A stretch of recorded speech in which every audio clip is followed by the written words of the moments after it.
Hi, welcome to Inner Abundant Mindset Podcast.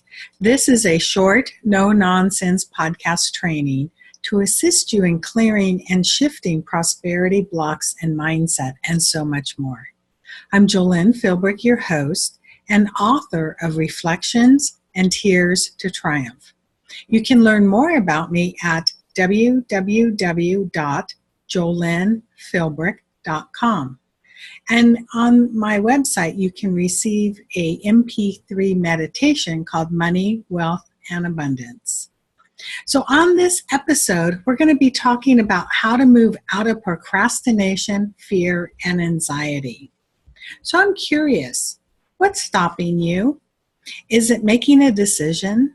Or is it doing something you haven't done before? Asserting yourself, like changing jobs or ending a relationship. Or it could be something scary like public speaking. We all fear something that keeps us from moving forward. Procrastination, resistance, fear, anxiety, whatever you want to call it. It gets to you and sticks to you like glue, and you're frozen to the floor and you can't move. Have you ever felt that way? Whenever you take a chance and step into a new territory by putting yourself out there, this fear pops up and it keeps you from the success you desire. So today you're going to learn a style of thinking and feeling that's been keeping you a prisoner and trapped in a lifestyle that no longer serves you.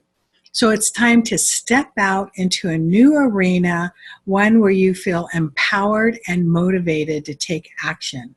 And you'll be able to move from a place of stuckness to one of excitement.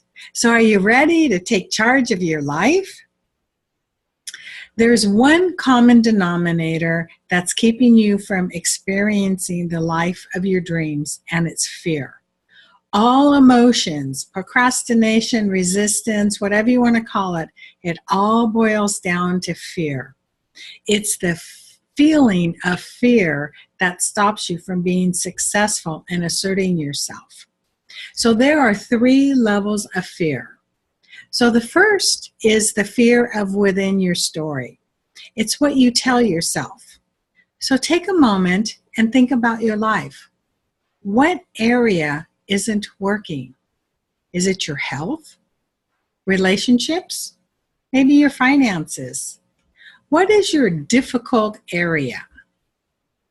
Now, it could be something happened that's stopping you from your success, like a loss of financial security, an illness, a loved one passed away. You could retire, or your age, or you're an empty nester, there's a natural disaster, an accident, something happened. You get the idea. This creates your story.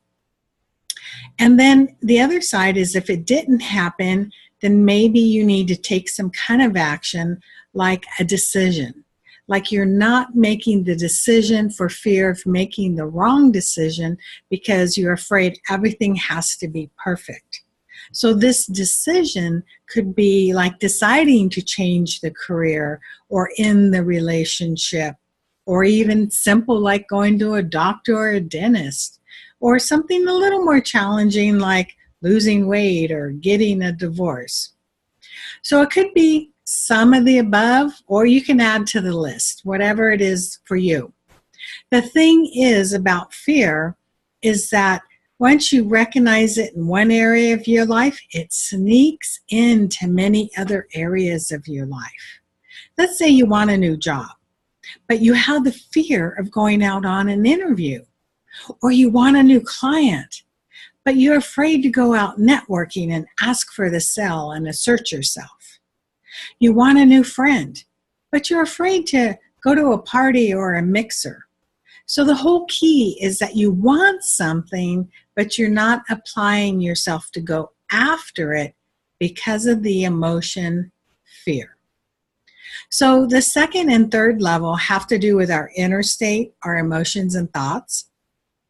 Your inner state reflects your sense of self and the ability to handle what comes at you in your everyday life. So here are some of the emotional fears. Fear of rejection, fear of being judged, fear of being criticized, fear of disapproval, fear of success, fear of failure. So like in the first example, these fears also appear in other areas of your life. So let's go back to the example of wanting a new job or a client. You don't put yourself out there for fear of rejection. You won't go to the interview, or you won't ask for the sell.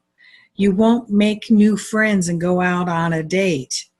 And because of this fear of rejection, you start to protect yourself by withdrawing, hiding, shutting down, and closing the world out from around you.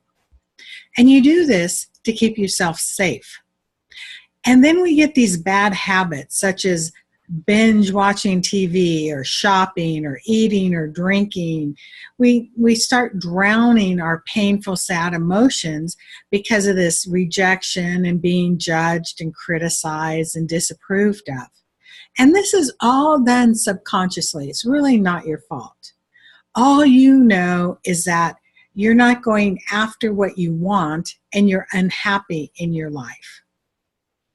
So the third and last level pops up as you're going through an emotional turmoil. And your thoughts are, I'm not good enough. I can't do this. I know I should do it. And your thoughts race around in your mind telling you all kinds of stuff. But the bottom line is, you're not going to do it because you think you can't handle it. And this is what really keeps you stuck, frozen, and unhappy. So now that you're clear on what's really stopping you, the good news is it's changeable. You are in control of your emotions, thoughts, and actions. Your thoughts, feelings, and behaviors all influence each other. But out of the three, the strongest one is your emotions. Your emotions are what trap you in this obsessive thinking, or what people call the monkey mind. That's why it's so important to take control of your emotions. And did you know what you think and feel today gets carried over into the next day? And then it gets carried over into the following day, and so forth. So the question I have for you is, do you want to keep living this way? So here are some steps in helping you switch the emotion of fear and anxiety. So first is to become aware that you're in this negative emotion, such as fear, anger, anxiety, whatever you want to call it. The question I like to ask myself is, what am I thinking? I do this because I'm really good at hiding my emotions from myself. So typically, I'm thinking of some situation where I feel angry or afraid. And then notice what you're feeling in your body. Because when you're in fear, your muscles get tight. Or do you feel a turning in your stomach, like there's butterflies flying around? Or you might be jumpy and skittish. Procrastinating or over-planning are other signs of fear. Sadness and defensiveness. So ask yourself, why am I feeling this way? And just notice what comes up. And the second step is to label the emotion. This helps you if you shove down your feelings and don't know what you're feeling. So the label really doesn't matter as much as you start to recognize when you're feeling this way. So for me, I wasn't sure what I was feeling in the beginning, but I just labeled everything anger because I was very angry but couldn't express it. And later on, I learned how to separate anger from disappointment, you could say. So now the question to ask yourself is, after you've labeled the emotion, do you want to continue feeling this way?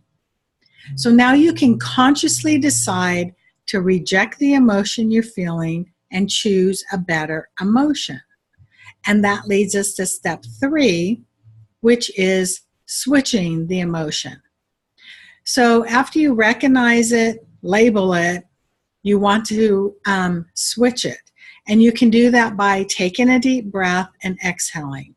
And as you exhale your breath, you say, I'm willing to release this, whatever it is you've called it, like anger. I'm willing to release this anger. And you do this for about a minute, and you keep breathing through the emotion and letting it go. And it will peak. It will get to a point where it will peak. Just stick with it, keep breathing, and pretty soon it subsides. And then the last step, which is the fourth and last step, is to find a positive emotion that's empowering and it supports you. So gratitude and appreciation are really good emotions to pull in to help build you back up. So gratitude shifts the energy with your body, and those tight muscles become nice and relaxed. And gratitude is super easy to do. All you have to do is look around your surroundings and notice something and be grateful for it or appreciate it. It could be something as simple as like, wow, I appreciate I have a beautiful house to live in, or a car to drive, or, there's a pretty tree outside the window. So every day you have a choice in the way that you think and feel. You can start creating new habits, thoughts, and emotions that support the lifestyle that you want. So why not start today and transform the life that you want to be inspired with joy and happiness? And if you're having a really hard time with your limiting beliefs, I would love to help you. I'm known as an abundant mindset expert who clears prosperity blocks. And my specialty is in shifting the inner game and releasing stuck energy so that you can attract more money, success, prosperity, and happiness. You can email me at jolene@jolene.philbrook.com and put mindset in the subject line. So again, that's jolene@jolenephilbrook.com. and put mindset in the subject line, and I love to hear from you. And today, practice those steps, and I'll talk to you on the next training. Bye.